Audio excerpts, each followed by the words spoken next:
Okay, somebody at the Madden headquarters absolutely hates the Philadelphia Eagles because the Madden 24 ratings are out for some Eagle players, and they are way, way off. Also, the Dallas Cowboys, they continue to be in big trouble. One of their superstar players will hold out of camp, presumably Thomas Mott. This is the Thomas Mott Show.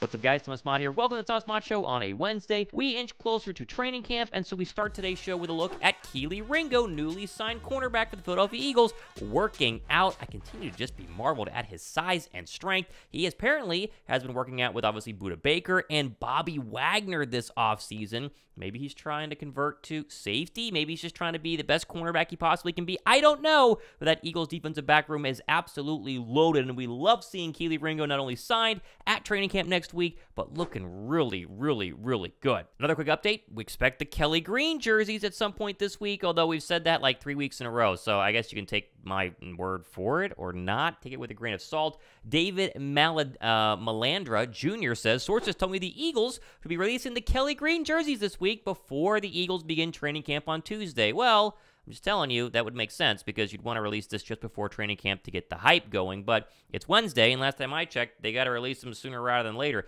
Maybe Friday this week? I don't know, but there at least is a report saying that the Kelee green jerseys are coming sooner. Do you believe Dave Malandra? Does he know? I don't know, but of course, if they release them, we will have plenty of updates on that. They're going to sell out quick, so as soon as you see them, get your jersey ASAP, the way you can have it ready to go for either the end of training camp or for week 1 as well. Okay, over to this really funny story. Craig Carton, who used to be a radio guy, now he's on TV for FS1. He argued yesterday this, Daniel Jones is arguably the best rushing quarterback in the NFL. Now, Carton's a New York guy, so he can make that argument if he wants to, but does anyone think Daniel Jones is the best rushing quarterback in the National Football League? He's not bad. I mean, he's not bad for being a pocket passer who has some mobility, but would you take Daniel Jones over Jalen Hurts or Justin Fields or Lamar Jackson? I almost forgot about Lamar Jackson. Craig apparently forgot about him too. Sometimes the offseason runs along a little bit too long, and you start getting really bad takes. We're at that point. I've said that all week long. We are at the point end of July, where you still have to do shows. You have nothing to talk about if you're Fox Sports or ESPN, and so you're just got to make up something. And Craig said, Daniel Jones is a better running quarterback than anybody else in the National Football League. And we all go, oh my goodness, please let training camp come. Please, please, please let training camp come. Craig, what the heck are you doing? All right, Madden ratings. Now, Madden ratings don't mean anything from a on-the-field football standpoint, but NFL players do take notice of them. You saw yesterday on Twitter a bunch of NFL players tweeting out, I'm too high, I'm too low, I love my ratings, so on and so forth. Does Madden have a personal vendetta against the Philadelphia Eagles? Are we sure that they don't? Can you make sure if you have your brother works for the Madden studios at EA that they don't hate the Eagles? Look at these ratings, right? A.J. Brown, because they haven't released the Jalen Hurts rating yet, is the highest-rated Eagle on Madden. He's a 91.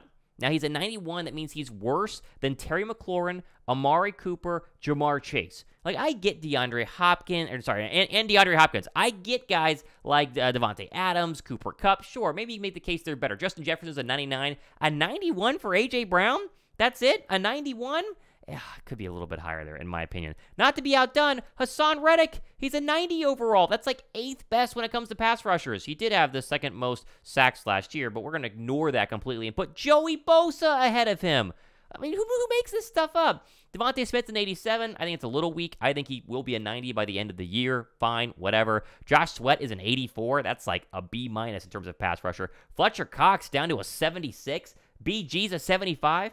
Now, Jalen Carter is a 79 overall. Now, again, you're going off of versus overall strength versus come back to overall ratings. Cox, 81. BG, an 80. Jalen Carter, a 79. Jordan Davis, a 79. Weird that Jalen Carter is ranked the same as Jordan Davis, who was a year in the National Football League, but you know, do whatever you will. And then Terrell Edmonds is a 78. Milton Williams is a 75. Your lowest rated Eagles, as we go through this list, are going to be some of the other rookies. Tyler Steen is a 68. Davion Taylor, not a rookie, but a 67. Jack Driscoll, 67. Moro Jomo is a 64. That makes sense. But the top echelon guys, when we're saying that A.J. Brown, who's one of the top 3, I'd say, wide receivers in the league, according to last year, and that's what Madden should go off of, not just the name on the back of the jersey, but how good were they this past season, then you should not be seeing a 91, at least a 95, right? I think a 95 for A.J. Brown is right. Now, you give me what you would rank Haason Reddick. He's not a 99, sure, but double-digit sacks each of the last 3 seasons, 16.5 this past year, only second to Nick Bosa.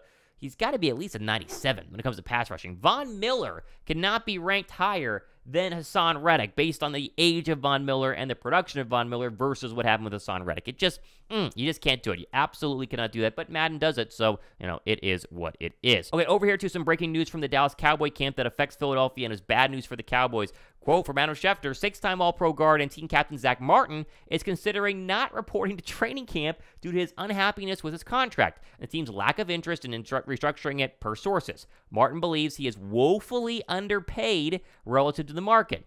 Martin is scheduled to make about $7 million this season, the NFL's top paid guard. Boy, it's only $7 million? Really? See, I would have thought it would have been a lot more than $7 million, but I guess I'm kind of with Zach Martin here. You got to get more than that. You're seeing right tackles, left tackles make double digits, 15, 16, $20 million a year. All these skill players are getting paid. Yet Zach Martin goes, you need guards too, right? Landon Dickerson, you need a guard. Isaac Seumalo, no longer with the Philadelphia Eagles, but you need a guard. And Zach Martin says, get me paid. Now, holding out is the new thing to do. Now, I know teams and players would hold out different people over the past 20 years, but really, holding out is starting to really become a thing this offseason. Now you have Saquon Barkley holding out, Zach Martin holding out possibly. Both the Dallas Cowboys and New York Giants could really, really be in trouble. And just to kind of put the little icing on the cake, look at the Cowboys free agents after this season. A lot of work to do. Diggs and Gilmore, Hooker and Curse, Steele and Smith, Armstrong and Fowler. They also need a Dak extension, which they have to do, basically. They have no choice but to extend Dak Prescott. A Lamb extension, and their center is a free agent. Those are, that is like their entire skill position / defensive group in the National Football League for the Dallas Cowboys. First, Dak is going to get a ton of money. They will give him more than Jalen Hurts, which is not, smart, but the Dallas Cowboys haven't been smart my entire lifetime, so is what it is. Got to extend Lamb. That's going to be a massive contract, a massive, massive contract. And then, obviously, you got to figure out what you do with Diggs. That's a big contract. Hooker, Curse, Steele, and Smith are going to be big contracts too. Ooh, the cap space drama in Dallas is going to be very, very, very, very fun to watch and to see how exactly they're going to do it. Got to replace some of these guys through the draft and hope they can hit on them. Now, Philadelphia doesn't have these issues because they seem to draft at just the right time, just the right people. And in their case, most of their core is either under the age of 26 or is locked up for at least the next 3 years. And so you don't have any sort of major contract dispute coming up in Philadelphia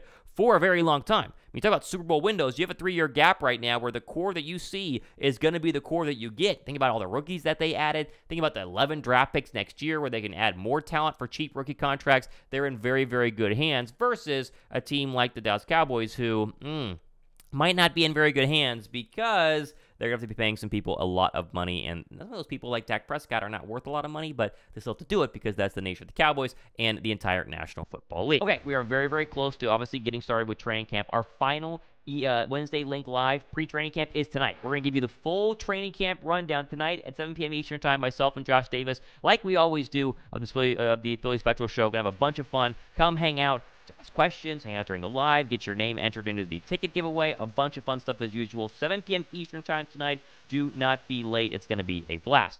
I'll turn over to the end of this edition of the Mott Show. Mott signing off. See you guys.